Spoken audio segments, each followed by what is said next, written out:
जिसने भी खुद को खर्च किया है दुनिया ने उसी को गूगल पर सर्च किया है। Welcome to subscribers of target 100 mathematics. हाँ जी, 12th क्लास 27 मार्च को मैथ्स का एग्जाम है। टाइम बेहद कम है, इसलिए आपको ज़रा सा भी टाइम वेस्ट नहीं करना है। आज की इस वीडियो में हम करने वाले हैं HBSC सैम्पल पेपर 2023-24। 80 मार्क्स का ये पेपर 3 आवर्स का है। इस वीडियो में आज हम सिर्फ सेक्शन ए के 20 क्वेश्चंस करेंगे 1 मार्क के। Question number 1, let f R to R defined as f x is equal to x square. Choose the correct answer. F function R to R है और एफ एक्स की value है x square. हमें check करना है कि ये 1 1 है या मैनी 1 ऑन 2 है या नहीं है। चलिए चेक करते हैं। अगर आपने x की वैल्यू 1 ली तो f ऑफ 1 का आंसर 1 का स्क्वायर यानी 1। और अगर आपने x की वैल्यू -1 लिखी तो -1 का स्क्वायर भी क्या होता है 1। 1 और -1 दोनों की इमेज क्या आ रही है 1 आ रही है। इट मीन्स ये 1 1 फंक्शन तो नहीं हुआ, क्योंकि ये मैनी 1 फंक्शन है और जो फंक्शन मैनी 1 होते हैं वो 1 1 नहीं होते। ओके, चलिए अब ऑन टू चेक करते हैं। ऑन टू कैसे चेक किया जाता है? Let y belongs to r, यहाँ से कोडोमेन से let y belongs to r codomain such that f x is equal to y. F x की क्या वैल्यू है x square is equal to y. यहाँ से अगर आप x की वैल्यू कैलकुलेट करेंगे तो वो आएगी plus minus under root y. बताइए क्या ये हमेशा रियल नंबर होगा? नहीं। अगर किसी ने y की वैल्यू -7 ले ली तो वो अंडर रूट में रियल को बिलोंग नहीं करेगा। ओके, दिस इंप्लाइज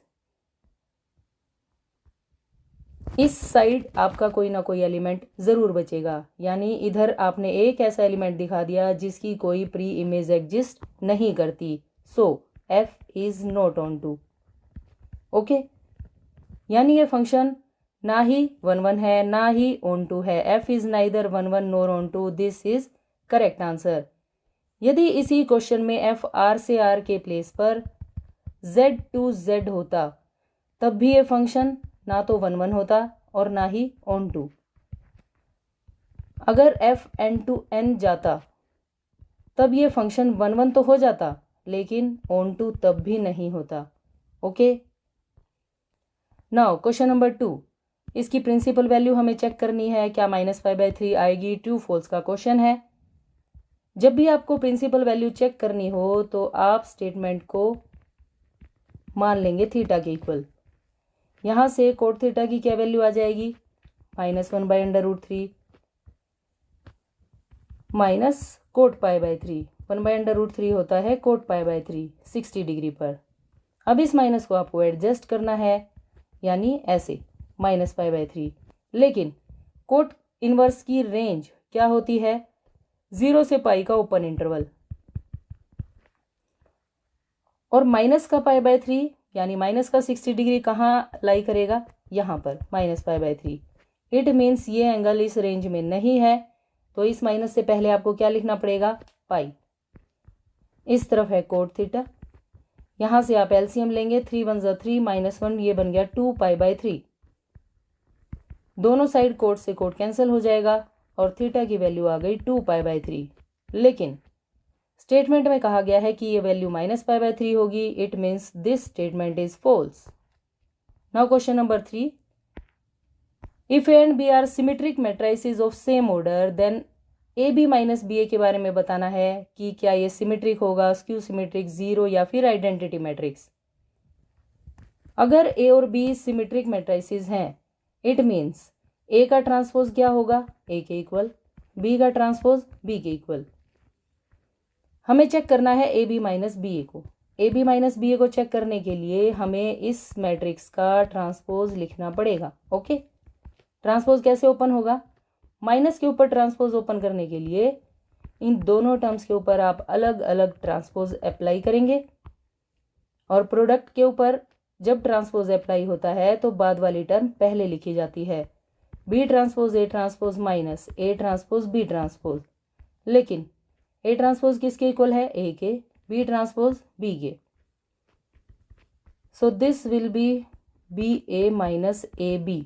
ओके, अगर मैं यहाँ से माइनस को कॉमन लिखूँ तो ये माइनस का नंबर प्लस का बन जाएगा और ये प्लस का नंबर माइनस का। ऐसा हमने क्यों किया? क्योंकि ट्रांसपोज के ये अंदर वाली टर्म यहाँ पर बन गई। इट मीन्स जब भी आप किसी मैट्रिक्स का ट्रांसपोज लेते हैं और वो उसके नेगेटिव के इक्वल आ जाता है तो वो मैट्रिक्स कैसी होती है? Skew symmetric. आपने इस मैट्रिक्स का ट्रांसपोज किया और इसी मैट्रिक्स के नेगेटिव के इक्वल आ गया। It means A B minus B एक कैसी मैट्रिक्स बन जाएगी? Skew symmetric matrix. So A is correct answer. Now fourth question. Let A be a non-singular matrix of order 3 by 3. If determinant A is equal to 4, then find adjoint A का determinant. Adjoint A का determinant किसके equal होता है? Determinant A raised to power n minus 1. यहाँ पर A का determinant है 4, यानी यहाँ 4 लिखेंगे। n होता है मैट्रिक्स का ऑर्डर, यानी 3 minus 1 as it is, 4 की पावर 2, यानी 4 into 4, 4 4s are 16. So this will be correct answer. Now question number 5. यदि A मैट्रिक्स ये है where 0 less than equal to theta less than equal to 2 pi, then A का determinant इनमें से कौन सी condition को कंप्लीट करेगा? देखिए, इस मैट्रिक्स का डिटर्मिनेंट कैलकुलेट करेंगे हम 1 minus sine theta minus 1, sine theta 1 minus sine theta 1 sine theta और 1। ओके, आप नॉर्मल जैसे डिटर्मिनेंट कैलकुलेट करते हैं वैसे ही कैलकुलेट कर सकते हैं। एक तरीका और भी है, ये है फर्स्ट रो और ये है थर्ड रो। यहाँ है 1, यहाँ है -1, यहाँ है साइन थीटा, ये है माइनस साइन थीटा। यानी अगर आप फर्स्ट रो में थर्ड रो को ऐड कर देंगे तो चेंज आएगा फर्स्ट रो में। बाकी की टर्म्स एज इट इज लिखी रहेंगी। 1 minus 1 0, sine theta minus sine theta 0 और 1 प्लस 1 ये हो जाएगा 2। Second row as it is और थर्ड रो भी एज इट इज ही रहेगी। ओके, ऐसा करने से क्या हुआ कि फर्स्ट रो के 2 एलिमेंट्स 0 हो गए। आपको सिर्फ यहाँ से इसे एक्सपेंड करना है, यानी आप 2 लिखेंगे। ये वाला कॉलम और ये वाली रो हटाने के बाद इनकी क्रॉस मल्टीप्लाई होगी, साइन स्क्वायर थीटा प्लस 1। ये आ गया इस मैट्रिक्स का डिटर्मिनेंट।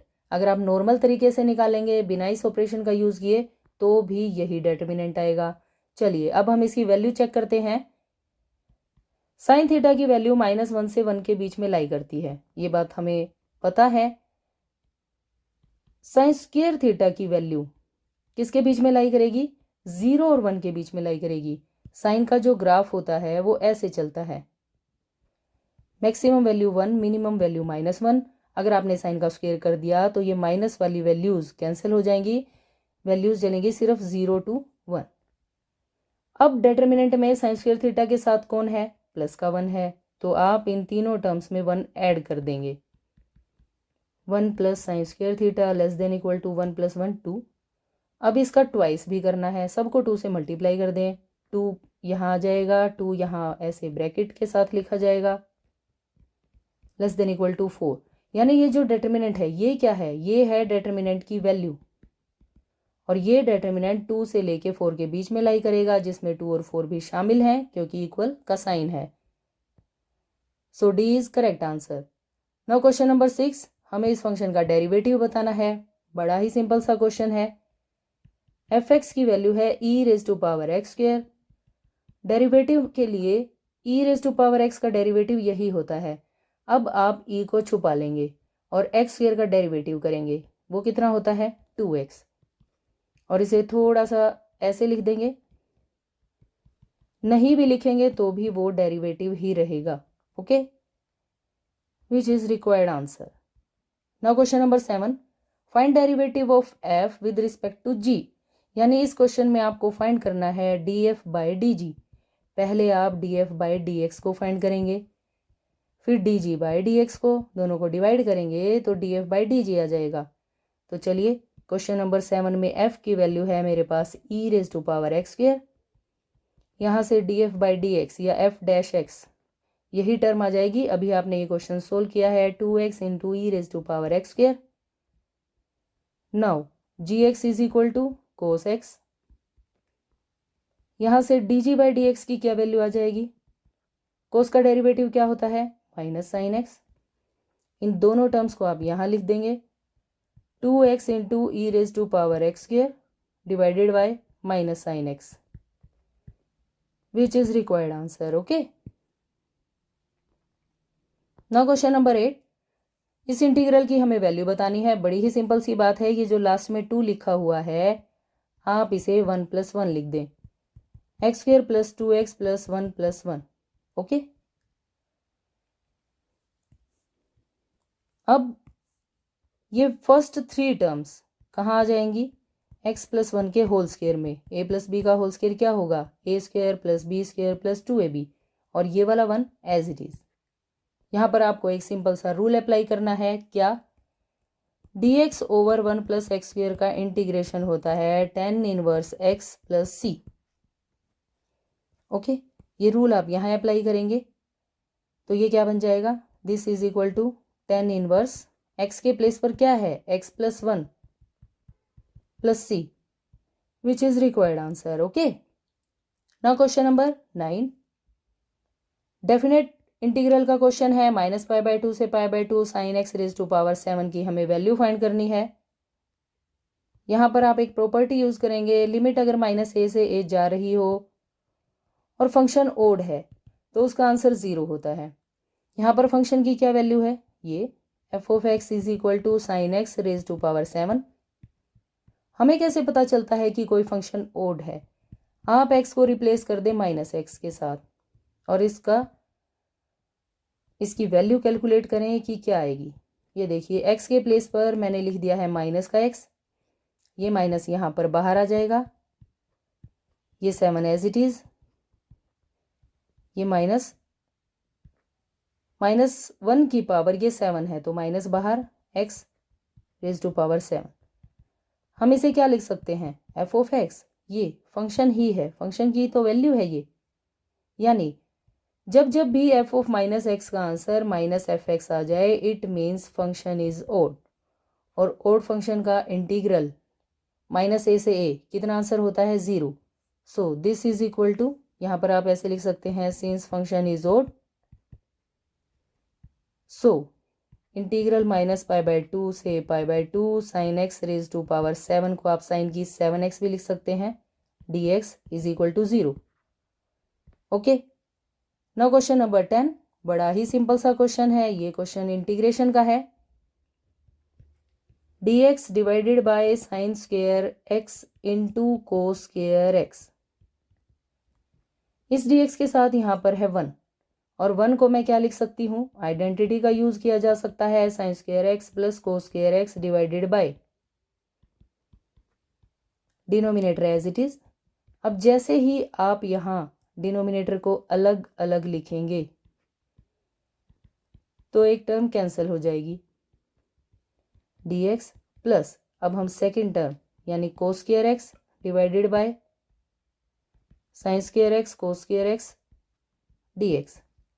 ये दोनों टर्म्स कैंसिल, यहाँ पर ये वाली टर्म्स कैंसिल हो जाएंगी। 1/x² क्या होता है? ये होता है सीकेंड स्क्वायर x dx, और 1/sin स्क्वायर x क्या होगा? Cosecant square x dx। Okay, secant square का इंटीग्रेशन होता है 10x, कोसिकेंड स्क्वायर का इंटीग्रेशन होता है -cot x plus c, which is required answer. Okay, now question number 11। Which of the following is a homogeneous differential equation. हमें बताना है कि इनमें से कौन सी डिफरेंशियल इक्वेशन होमोजीनियस है। बड़ा ही सिंपल सा क्वेश्चन है ये भी। 1 नंबर के हिसाब से करेंगे। कोई भी डिफरेंशियल इक्वेशन होमोजीनियस कब होती है? dy/dx f(x, y), इसे हम होमोजीनियस डिफरेंशियल इक्वेशन कब कहते हैं?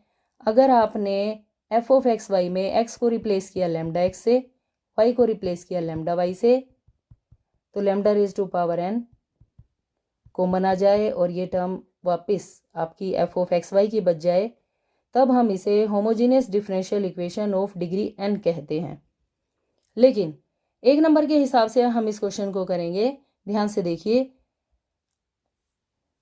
x की पावर 1 है, y की पावर 1 है, यहाँ पर ना x है ना y, यानी ये डिफरेंशियल इक्वेशन होमोजीनियस नहीं बनेगी। अगर आप चाहें तो ये तरीका लगा सकते हैं। इस स्टेटमेंट में जहाँ जहाँ x है वहाँ आपको लिखना है लैम्डा x, जहाँ y है वहाँ लिखना है आपको लैम्डा y, और फिर आपको लैम्डा की n कॉमन भी निकालना है, जो इसमें बिल्कुल भी कॉमन नहीं आएगा। बी पार्ट में देखिए, x की पावर 1 है, y की पावर 1 है, कुल पावर 2 हो गई। यहाँ पर पावर्स हैं 3, तो ये भी होमोजीनियस नहीं बनी। x की पावर यहाँ 3 है, यहाँ 2 है, यहाँ पर इन दोनों को अगर आप ऐड करेंगे तो 2 बनेगा, ये भी होमोजीनियस नहीं बनेगी। यहाँ देखिए, y की पावर 2, x की पावर 2, इन दोनों का सम भी 2, y की power 2, so this is homogeneous differential equation. Okay, now question number 12, the degree of differential equation this is 1। ये बात बिल्कुल गलत है। ये इस डिफरेंशियल इक्वेशन की डिग्री डिफाइन नहीं है इस टर्म की वजह से, क्योंकि ये e की पावर में dy बाई dx आ गया है, इसलिए ये पोलिनोमियल इक्वेशन नहीं बनी, ना ही y डैश में, ना y डबल डैश में, और ना ही y ट्रिपल डैश में। ओके, इसलिए इसकी degree not defined. Now next question number 13, एक नॉन जीरो वेक्टर है मैग्नीट्यूड a। इस बात का मतलब है a की जो लेंथ है वो है a। लैम्डा एक नॉन जीरो स्केलर है। Then lambda is a unit vector, lambda a को यूनिट वेक्टर दिखाना है, यानी इसकी जो लेंथ है वो 1। ये डिटर्मिनेंट दोनों पर अलग अलग ओपन हो जाएगा ऐसे। इस वैल्यू को आप यूज करेंगे, इसके प्लेस पर आपको a लिखना है, this into a is equal to 1। यहाँ से a की वैल्यू कैलकुलेट होगी, मल्टीप्लाई वाले नंबर्स दूसरी साइड जाकर डिवाइड में 1 ओवर डिटर्मिनेंट लैम्डा, ये mod lambda, so d is correct answer. Now question number 14, theta angle है दो वेक्टर्स के बीच का, ये दोनों वैल्यू इक्वल हैं, तो थीटा की वैल्यू पाई बाय 2 होगी। चलिए चेक कर लेते हैं। a dot b is equal to a cross b की लेंथ। इसका क्या फॉर्मूला होता है, वेक्टर a की लेंथ, वेक्टर b की लेंथ और कोस थीटा, इसकी value vector a b sine theta.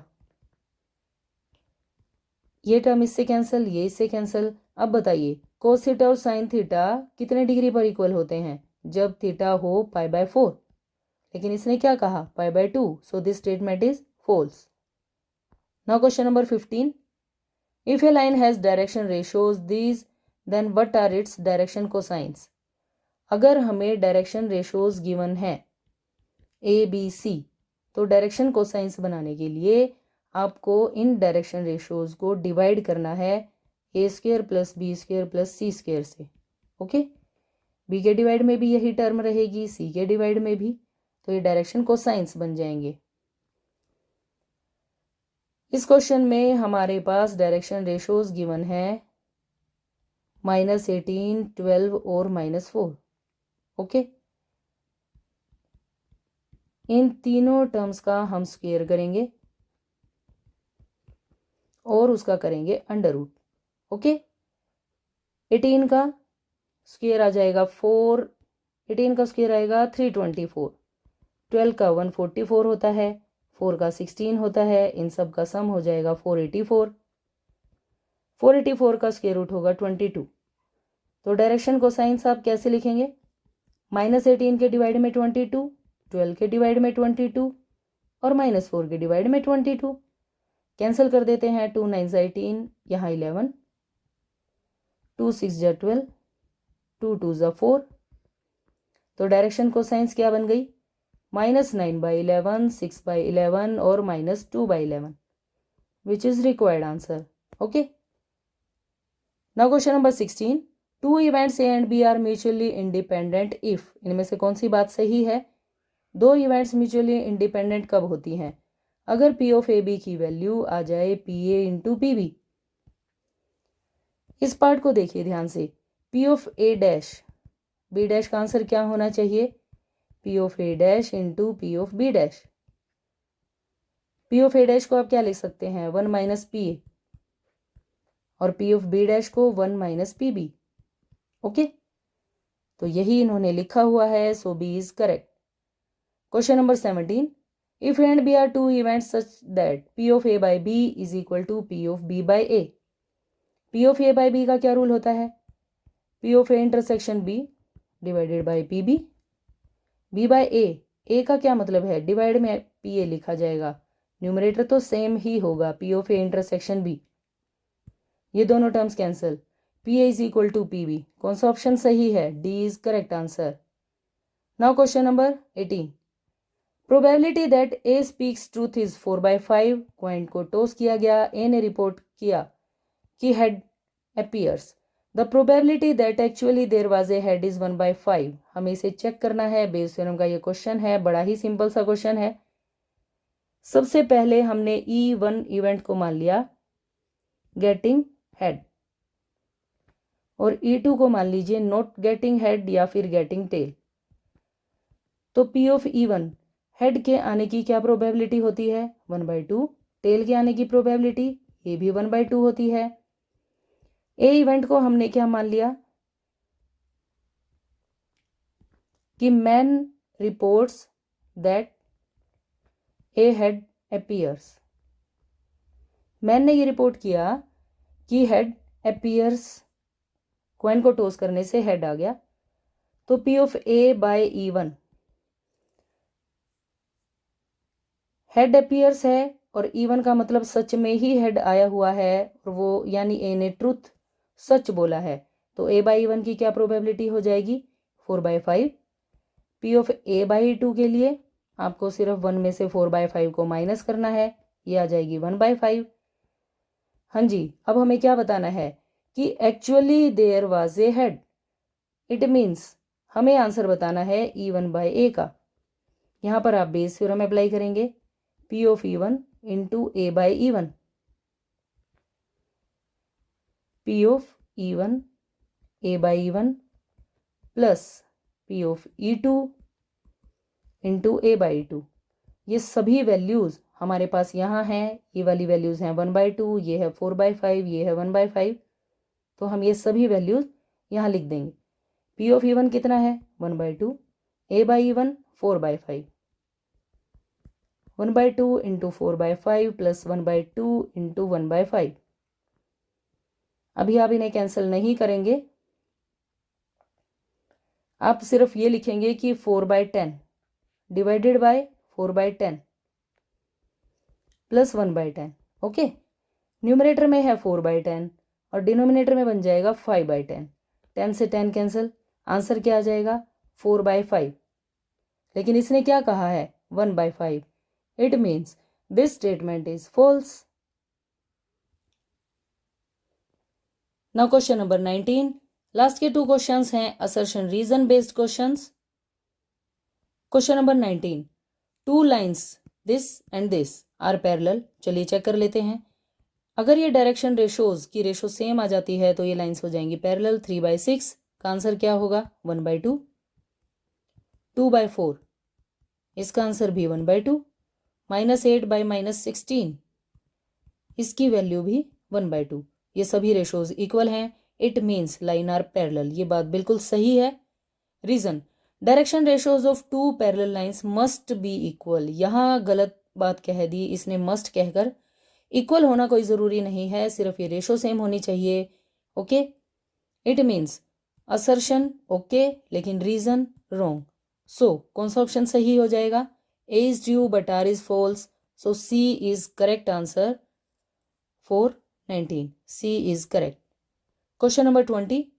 The function f R to R is given by this is 1 1 and on 2. ये वाला फंक्शन 1 1 on 2 है। चलिए चेक कर लेते हैं। क्वेश्चन नंबर 20 के लिए fx की वैल्यू है 2x। फंक्शन को 1 1 कैसे चेक करते हैं? आपने 2 नंबर्स लेने हैं such that fx1 is equal to fx2। यहाँ से आ जाएगा 2x1 is equal to 2x2, 2 से 2 cancel, x1 is equal to x2। हम फंक्शन की, हम पॉइंट की जो इमेजेस है वो सेम लेकर चले थे और पॉइंट की खुद वैल्यू भी सेम आ गई। It means function is 1 1। Okay, onto के लिए क्या चेक करना है? आपको y लेना है। यहाँ से let y belongs to R यानी codomain, such that fx is equal to y। fx की क्या वैल्यू है? fx की वैल्यू है 2x। 2x is equal to y। यहाँ से आप x कैलकुलेट करते हैं y/2। आपको सिर्फ ये चेक करना होता है कि क्या ये डोमेन से बिलोंग करेगा। डोमेन क्या है? R है, और ये नंबर हमेशा रियल रहेगा। इट मीन्स यहाँ के हर नंबर के लिए आपने एक प्री इमेज एग्जिस्ट दिखा दी है, so this function is on to.